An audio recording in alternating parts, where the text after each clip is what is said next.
Amigos que ouvem assistem ao Brasil de Olho, obrigado pela companhia, um excelente dia a todos vocês. Meus amigos, o presidente Jair Bolsonaro está convicto e nós também podemos acreditar naquilo que o presidente tem dito, que as Forças Armadas garantirão a nossa liberdade no momento decisivo e importante da história do nosso país. Compartilho com vocês aqui agora um vídeo da reação do comandante da Marinha com relação às arbitrariedades que têm sido cometidas pelos ministros do STF. Indiretamente, ele mandou um claro recado e deixou um aviso bem claro, bem contundente para o senhor togado Alexandre de Moraes. Esse vídeo merece ser compartilhado para todo o Brasil, porque realmente ele só demonstra, foi provocado por um deputado esquerdista em uma sessão na Câmara e ele reagiu de forma contundente, como o povo brasileiro espera ouvir das nossas Forças Armadas. Acompanhe, não se esqueça de curtir, compartilhar esse vídeo, se inscrever no canal, assine, clica no sininho das notificações. Juntos somos mais fortes por um Brasil melhor. Essa é a nossa luta, é Jair ou já era. Acompanhe o vídeo aí. Sou um democrata e legalista convicto. O senhor mesmo me viu ao início, sem nenhuma provocação anterior, fazer referência ao apreço que eu tenho por um dos grandes representantes da esquerda desse país, o nosso... Já pensou em cortar pelos até das partes mais difíceis do corpo de forma prática e rápida? Você... Nosso ex-ministro Aldo Rebelo, de Viçosa também. Então, isso para mim é uma coisa, outra coisa, outra coisa. A democracia se faz com direito a opiniões plurais. Na verdade, as leis brasileiras defendem a liberdade de expressão. Eu acho apenas muito estranho, minhas senhoras e meus senhores, que nesta casa alguém questione uma declaração que faz referência ao cumprimento das normas e da legalidade institucional. Foi essa a declaração do comandante da Marinha, que gostaria que se cumprissem todas as legislações que dizem respeito ao processo eleitoral e que, quanto mais transparência e quanto mais aperfeiçoamentos, menores serão os riscos de termos dificuldades, como algumas expressas aqui nesse plenário hoje. Então, a minha entrevista, que ocorreu não de forma provocada, mas após uma cerimônia cívico-patriótica, estava eu na cidade de Fortaleza, inaugurando uma estátua do nosso patrono, o Almirante Tamandaré, e fui questionado sobre a minha opinião sobre isso. Eu sou brasileiro, tenho direito a ter opinião, ninguém vai dizer que eu não tenho direito a ter opinião, e, além disso, a minha opinião é: as leis devem ser respeitadas e não devem ser torcidas. E, mais do que isso, nós temos que ter mais transparência, mais auditoria, o máximo de preocupação levará ao melhor dos resultados para o povo brasileiro. É assim, como disse o nosso ministro, em qualquer sistema digital. Não é característica de um ou outro sistema digital ser imunes a falhas, a sabotagens, a erros. Nada disso está garantido por decreto. Tudo isso tem que ser comprovado. E eu creio que todos aqueles que estão interessados no bem do Brasil, no futuro do Brasil, na democracia brasileira e na liberdade do povo brasileiro, estão interessados em que o máximo de transparência e de atenção seja dado a esse processo. Fico muito feliz que o deputado Marcelo Calero tenha sido muito gentil e feito a leitura exatamente do que eu disse, das quais as minhas declarações eu não tiro nem uma vírgula. Muito obrigado, senhor ministro. Das Forças Armadas, independente de pesquisa, quando vai para lá, vem para cá, cai para 60, vem para 80, cai para 50, é no dia a dia que a gente vê isso. É no dia a dia que a gente vê isso. tenho 48 anos de Exército Brasileiro. Servi os 4 cantos do Brasil, 10 anos de Amazônia, 10 anos de instrutor da AMAN, formando gerações de oficiais. Posso dizer de cadeira, o povo brasileiro é apaixonado por suas Forças Armadas.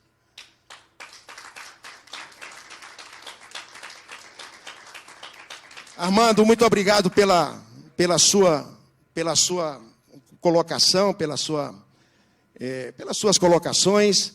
Deputado Marcelo Calheiro, eu já acho que eu já... Saiu?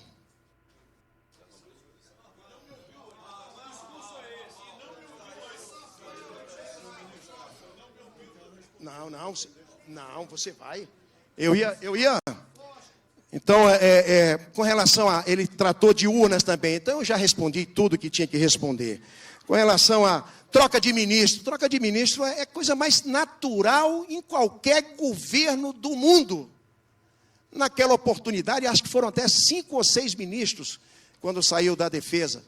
Saiu da defesa, às vezes passa pela antiguidade das forças, e houve aquela troca natural, aquela troca de ministro. Eu estava no DGP, fazendo meu trabalhinho, deputado Arlindo Chinaglia, cuidando eu era a autoridade Covid do Exército Brasileiro, o telefone toca, você está sendo indicado para ser comandante do Exército. Eu quase caí para trás, não demorou uma vida para cair a ficha.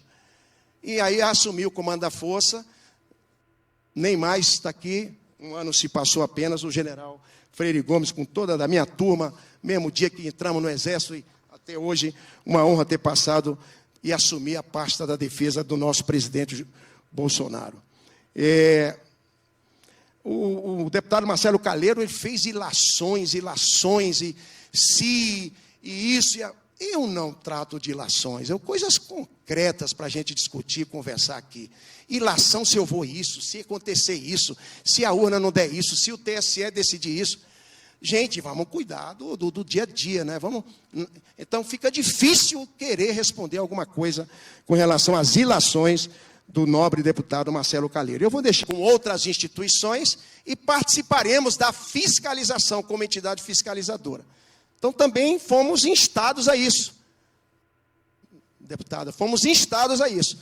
E por se tratar da comissão ser conjunta das 3 forças, o Estado-Maior Conjunto, MD, acaba coordenando esse trabalho. Estamos com um plano de ação para cada uma dessas 8 fases, para que Antes de ir para a cama hoje à noite, beba um copo disto e surpreenda ao seu médico no próximo exame que na hora da fase propriamente dita, por exemplo, lacração do sistema, estarmos presentes para perguntar, para verificar, questionar os procedimentos, propor alguma coisa, por exemplo, um teste de integridade naquele momento da lacração do sistema. É um exemplo que eu estou dando.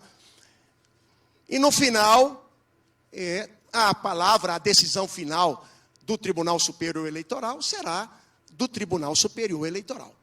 Então, nós estamos ainda nessa fase e esperamos, o que a gente espera, e o povo brasileiro todo espera, depois de tanta discussão, de tanto debate, não é, de dúvidas, de acertos e de erros, talvez, nós possamos ter um processo eleitoral garantido pela transparência, pela segurança e pelas melhores condições de auditoria.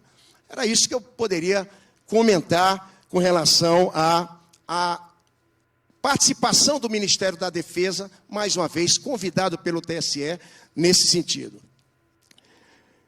A senhora também se referiu, em suma, seria a colecionador, caçador e atirador, quantidade de armas e tudo. Eu tenho uma opinião. Primeiro que nós temos um Estatuto do Desarmamento, leis, decretos, portarias do comando logístico lá da parte de colecionadores, atiradores e caçadores e produtos controlados, e o Exército Brasileiro acaba sendo o responsável por esse assunto no que diz respeito à regulamentação, autorização, fiscalização da atividade de armas, de munições e outros produtos controlados. Eu acho, e opinião minha, que todo cidadão brasileiro tem o direito a uma defesa pessoal e uma defesa de sua propriedade, de sua fazenda, de sua casa. E não é qualquer um que chega na esquina e compra uma arma. Nós temos legislação rigorosa. Nós temos testes.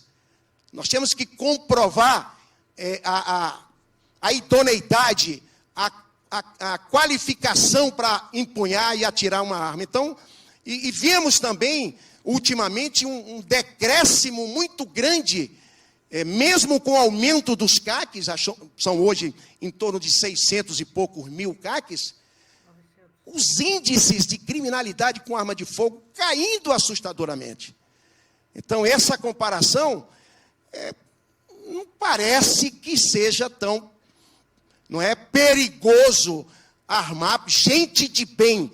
Eu vejo a maioria nada, 99,9%, e quando há algum fora do exatamente a providência de cassação, de cancelamento daquele CR, se é que isso acontece. Tem um dado do referendo de 2005 que eu queria passar. No referendo de 2005, cerca de 64% da população que votou naquele referendo era a favor do comércio de armas de fogo e munição. Hoje são 600 mil. Então, era como se fosse 1% daquele valor, o número de CACs.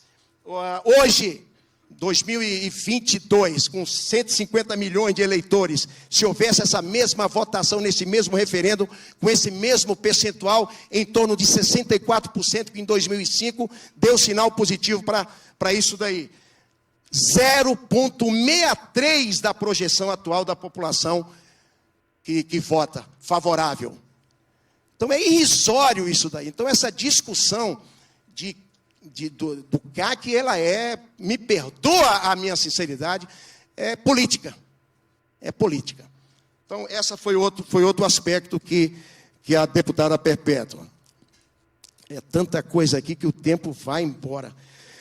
Deputado Arlindo, satisfação revelo, sua inteligência, sua capacidade que a gente acompanha desde muito tempo. A PND, a Política Nacional de Defesa, primeiro, ela foi feita, foi confeccionada, foi proposta pela Defesa e está sendo, já foi aprovada pelo Senado e vai ser pela Câmara dos Deputados.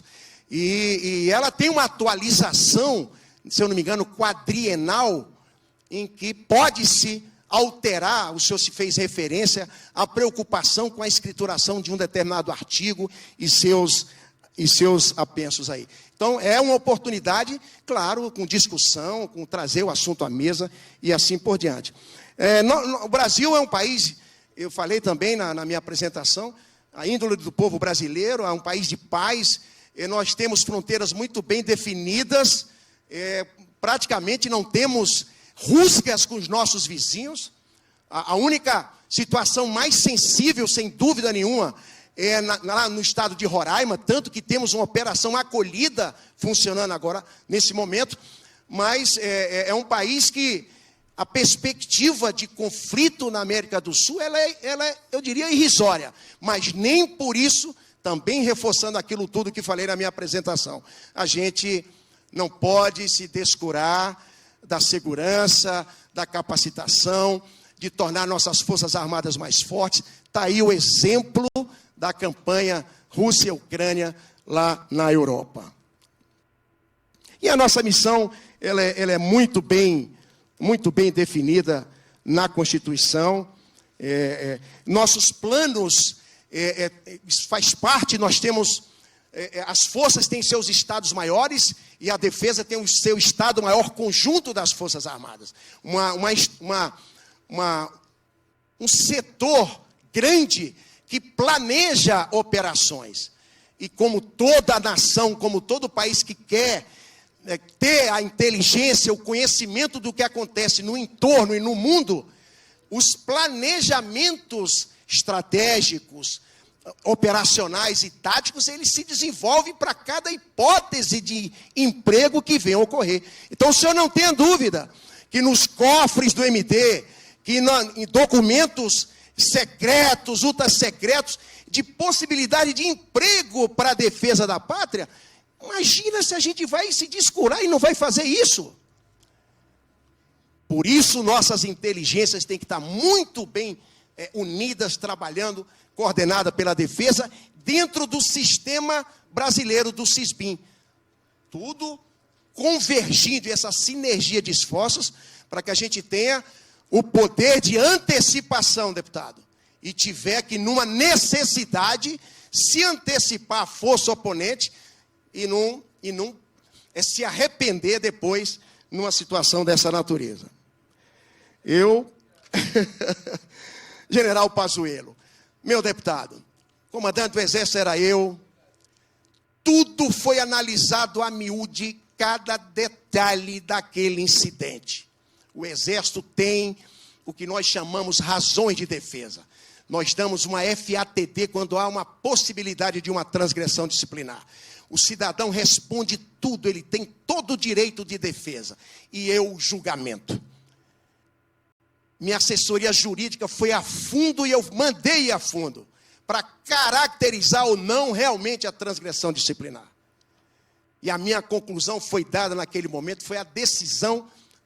Nunca dormi tão tranquilo, deputado, porque as razões de defesa do nosso general Pazuello me fizeram a não ter que puni-lo, e não era o caso puni-lo naquele momento.